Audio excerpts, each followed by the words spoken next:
10 जना already final जाखाबाय बेखौ अलरेडी जोंना चिफ सारा हाग्रामा महिलारि सारा अलरेडी डिक्लेयार होबाय हेल' लोगोफोर, नोंथांमोनखौ आंनि जेबि चेनेलाव बयखौबो फिन बरायनानै लाबाय। दायो आं मोनसे भिडिअ लानानै फैदों लोगोफोर। नोंथांमोना थाम्बनेल आरो टाइटेलाव नायनानै एसेबाबो बुजिखाबाय जानांगौ नङा होमबा लोगोफोर, आं मानि सायाव भिडिअ लाबोदों। आरो दहाय ससे क्लिप्स भिडिअ नुखाबाय नङा होमबा लोगो नोंथांमोन। दा बेनि गेजेरजोंबो नोंथांमोना आं दिनै मानि सायाव भिडिअ लाबोदों बेखौबो एसेबाबो मिथिखाबाय जानांगौ नङा होमबा।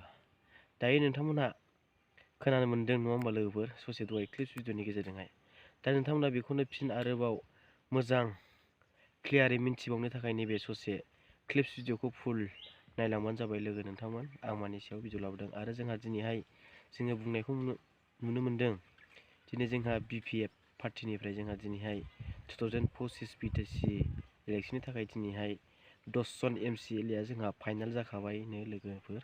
दा बेवहाय जोंहा फुरा प्रिपेयार जानायखौ जोङो मोनथिबाय BPF पार्टिनिफ्राय जोंहा बिटिसि इलेक्सनावहाय गेलेनो थाखाय। दा बेवहाय जोंहा 10 जन MCLA बे जोंहा हाग्रामा महिलारि दैदेननाय BPF हान्जा, दा बेनि माखासे MCLA जोंहा अलरेडि फाइनाल जाखाबाय होन्दों जोंहा बे 10 जन MCLA।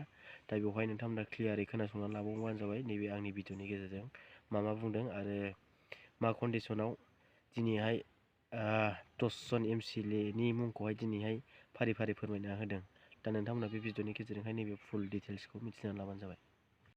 दतमा ब्लकनिया अलरेडी फाइनाल जाबाय।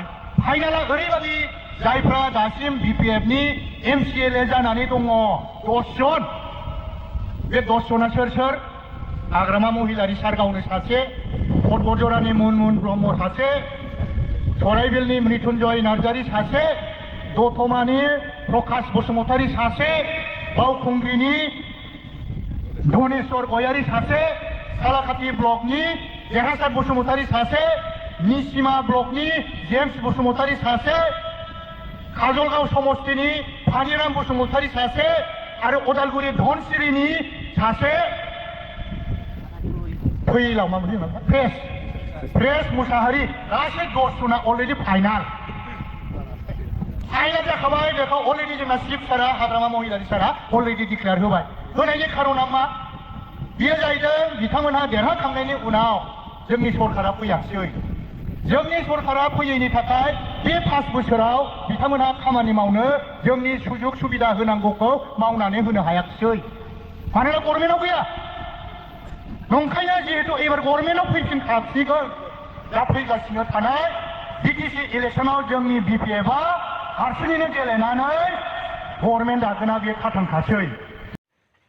दा नोंथांमोनाथ' नुबाय नङा होमबा लोगोफोर आरो खोनानो मोनबाय दिनैहाय जोंहा हाग्रामा महिलारि सार दैदेननाय BPF हान्जा, दा जोंहा बे BPF हान्जानि जोंहा जे 2025 नि जोंहा बिटिसि इलेक्सन जानो गोनां, जोंहा बेवहाय गासिबो केन्डिडेट बा MCLA 10 जन जोंहा बेखौ क्लियारै जोंहा बुंना होखाबाय आरो फाइनाल जाखाबाय होन्दों बे MCLA बिथांमोनहा।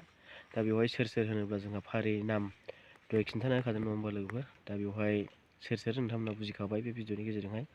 दा बेवहाय जोंहाथ' आवगायथ' बुंदोंमोन जोंहा हाग्रामा सारा जाय एबारनि बिटिसि इलेक्सनाव MCLA बा EM जानो गोसो 2 लाख रांनि मोनसे चेक होनांगोन, अब्लानो MCLA केन्डिडेट जानो मोनगोन बा जोंनि BPF नि जानानैहाय MCLA गेलेनो मोनगोन, बे खोथाखौ जोंहा बुंना होदोंमोन।